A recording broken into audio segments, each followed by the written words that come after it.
Welcome back to Bad Take Philly. We had an exciting week 3 game against the Washington Commanders. We went down in the Washington, took total control of the stadium. It was packed out with Eagles fans, and we completely dominated them, winning 24-8. So again, we'll start with Jalen Hurts, who's quickly entering into the MVP conversation. So Brendan, what did you see from Jalen Hurts this week? Hurts looked good. He did start a little slow, which we kind of saw in the Lions game. Not so much in the Vikings game, but he started a little slow. He finished with 340 yards, 3 touchdowns, no interceptions. He's been taking care of the ball recently very well. He has one interception that wasn't his fault. We kind of talked about that last week. Devontae Smith, he caught everything. Hurts was dotting him up, and it's just good to see Hurts air the ball out accurate. People talked about his arm strength in the preseason and last season, even throughout his college career. They called him more of a runner. They said he didn't have an arm. He's showing everyone that he has an arm. He's showing his accuracy. He had a couple really long balls to Devontae and that one to AJ Brown. He's just fitting the balls in very well. And even on those long balls, like, he doesn't need to have insane arm strength. He just needs to have that accuracy, and we're kind of seeing that. And so, yeah, Hurts, again, looked very good. He's got like 900 something passing yards through the first 3 weeks. Again, one interception, that's not his fault. So he's looking really good. Dalton, what did you think? Yeah, I think he looked obviously looked amazing. I think a big difference between this year and last year is last year we saw Hurts just trying to force the ball downfield and take these deep shots. I can't name a single play this year where he's taken a deep shot and it wasn't at least warranted, and if not, it was complete. So like, just absolutely amazing to see that the progress he's made just in one year with these deep balls. And if he keeps this up, I think he's legit MVP candidate. Yeah, I like going forward. I don't know how you're supposed to stop Hurts because we saw the first week the Lions blitzed a ton, and Hurts was able to navigate out of that and made like negative plays and turned it into like short little gains, or got a completion here or there. So then the next week Minnesota was like, we're not going to blitz, but we're going to drop back into coverage. We're going to play a lot of zone, and we're going to make Hurts make the right read. And he completely diced up the Vikings defense, and he had his like best passing game as a pro. So then this week Washington said, okay, we're not going to blitz as often. We'll bring some blitzes, but we'll try and like stunt on the D line, and then our corners we're going to play man, and we're just going to make you beat us. And we saw how that worked. Monte Smith, time and time again, bossing people deep. Like everyone, we're just better than Washington. That's what we saw this week. Their corners cannot cover our skill position players, and Hurts just looks just so good. Like pushing the ball downfield and getting completions everywhere. It's like I don't know how you stop them. It's gonna be really interesting next week to see how Jacksonville, what their answer is, because so far we have not seen an answer at all. Talking about this offense too, I feel like everyone is just like shutting up the critics. Obviously, we talked about Hurts' arm.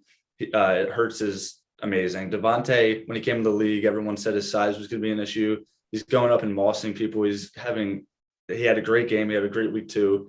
Even AJ Brown, I feel like he didn't get enough credit in Tennessee because the focal point was Derrick Henry, and he was kind of just that guy who ran a lot of slants and was good after the catch. But he's more than that. He's versatile. Quez didn't make a big impact on this game, but he had 2 big pass interference calls early, which helped move the ball downfield more.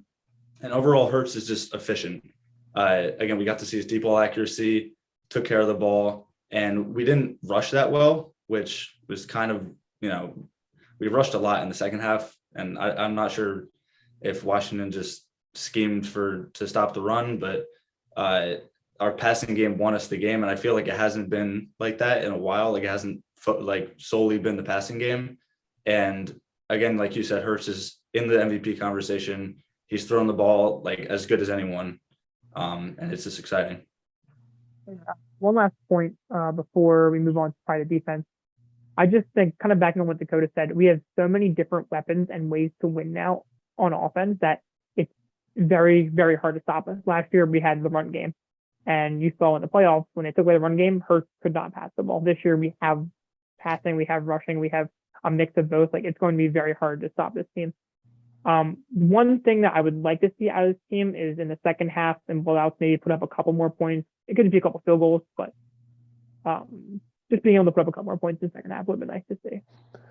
Yeah, the lack of a run game this game was kind of concerning. Like this game and the Vikings game last week, like we haven't seen much like you would expect that, especially watching the Eagles last year when they were able to run on everyone. Really, like these last 2 weeks, we haven't seen it as much.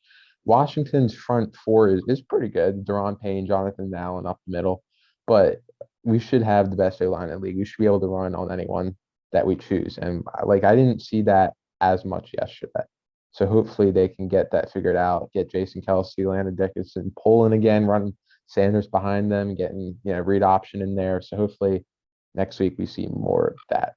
But I guess we move on to the defense now. So Brendan, where do you want to start with them? I think we got to start with the D line. We had 9 sacks total. We just shut down Wentz. We shut down that offense, especially in the first half. Brandon Graham and Fletcher Cox looked like Brandon Graham and Fletcher Cox from like 3-4 years ago. They looked like Pro Bowlers that looked like all pros again. Josh Sweat's a guy that I think is probably not so quietly anymore, but through the first 2 weeks, kind of quietly having a pretty good season. I think he's been highly graded on like out of all the defenders or all the D-line, like the pass rushers and in the league. And we saw Hargrave, kind of make some noise. We haven't seen him in the first 2 weeks, but overall, kind of like a lot of the time we generate pressure and we don't get those sacks and they come in bunches one game. And this was one of those games where it just all came together and we had 9 sacks. I think we got to Kirk Cousins pretty well. Obviously we got to Wentz, but like throughout the first 3 weeks, I think our pass rush or like our D-line has been pretty good. We just haven't seen the numbers yet. And I think this game, it just all came together. Yeah, I think the pass rush was great to watch. Hopefully we can keep that up just a little bit at least. Like we're not expecting 9 sacks a game, obviously, but if we can keep that pressure up and just get pressure against any team, like that would be fantastic. My biggest point that I had out of this game and like just through the season so far, like is Fletcher Cox back? Last year, Fletcher Cox was, I don't want to say washed, but like I was not excited to watch Fletcher Cox every week. Now, like he looks kind of like Fletcher Cox of old, as Brendan said, and Brendan Graham too. So if they're back to being even like 90% or 80% what it used to be, that's going to be huge for this team. Yeah, it kind of feels like 2017 again, where we're talking about Fletcher Cox and Brandon Graham leading the defense. I was critical of Cox a lot last year. I thought he kind of just didn't buy into Sirianni and buy into this team. He had the comment after, I forget which game it was last year, but he said, it's not my job to run down screens.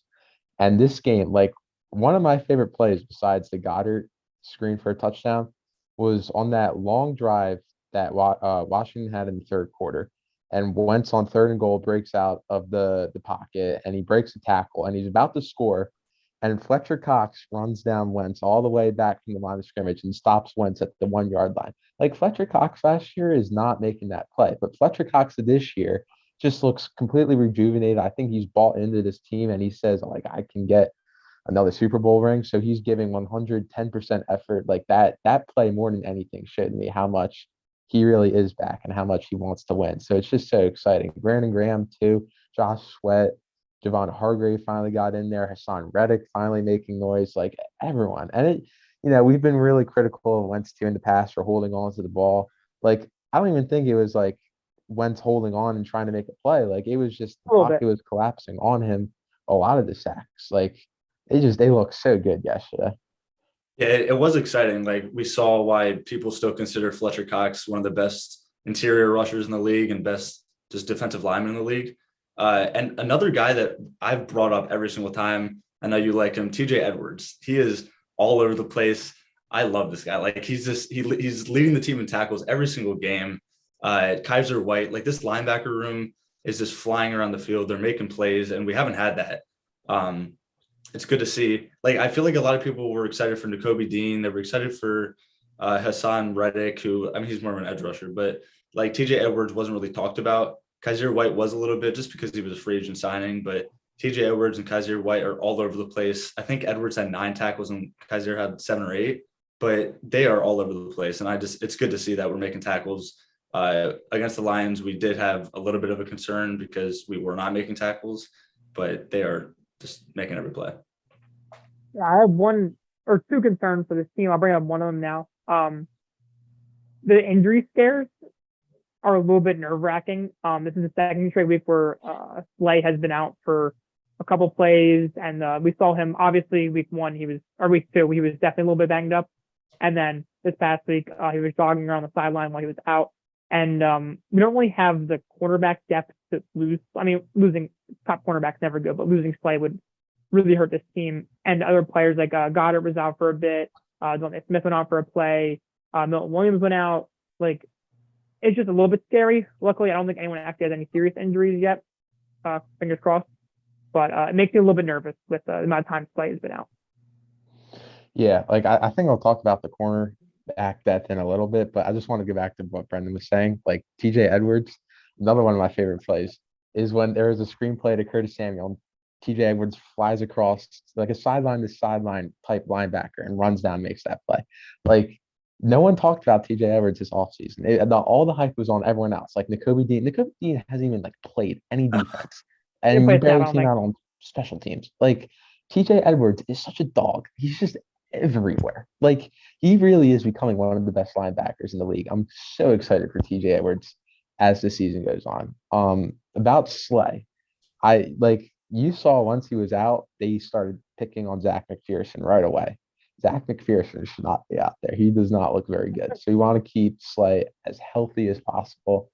Also wanted to talk about the D line depth a little bit.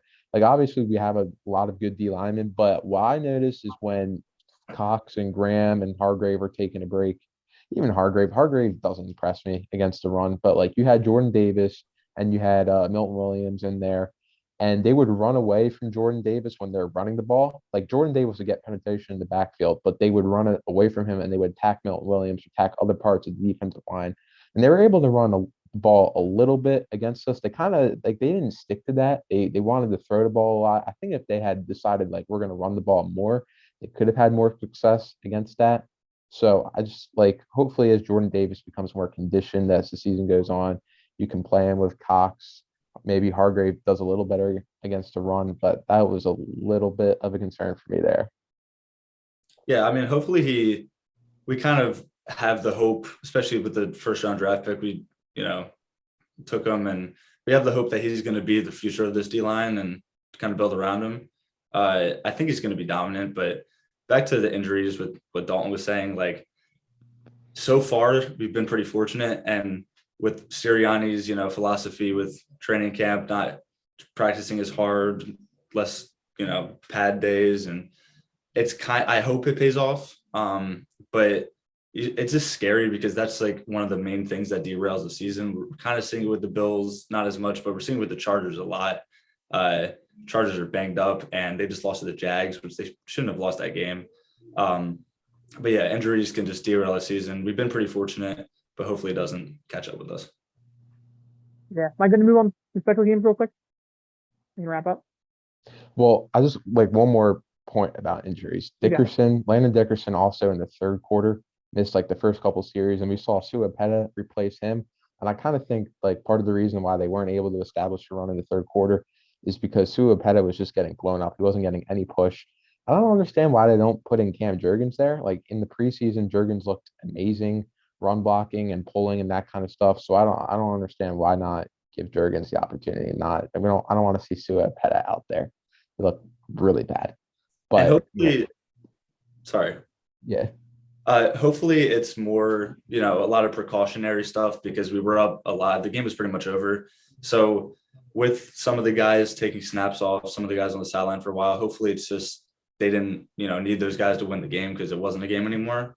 Hopefully we just see them back out and hopefully it was just precautionary. Yeah. And one more concern I have for the team is that Covey has been our returner. And he's all right. Like he's nothing special, and he did muff the one punt, which I mean people are going to muff punts. It happens, but I hope that we can figure that out in some way because we saw if you watched the Chiefs game last week, they lost because of their special teams, and I just don't want that to become an issue for us. We have a good kicker. We have a great kicker. Our punter's okay, but I hope that Covey can either figure it out or maybe we'll have Quez back there or something. And I just want every time a punt to go up, I want to make sure that ball's caught for us. Because you can't be muffing punts against good teams. That's not how you win Covey games. gets smacked every single time. You out gotta get there. smacked around. Why? You got popped like 8 times. It was bad, especially on that muff one where he picked it back up. He got tackled like 7 yards back. That was not good. No. Yeah, maybe look for a replacement. I don't know. Like 5'8", 180. I don't know how much you expect out of Britton Covey. His first name's But Britton. what? His first name's Britton. That doesn't sound like a Britain. football player. Yeah, we hate Great Britain. So why have someone that's named Britain on the team? Makes sense. Exactly. Exactly. Um, Well, if you made yeah, it this but far, and you should subscribe to the channel. We're gonna have the Jags preview coming up, probably day after, 2 days after this video. And I hope you enjoyed. Go Birds. Go Bruce. go Birds.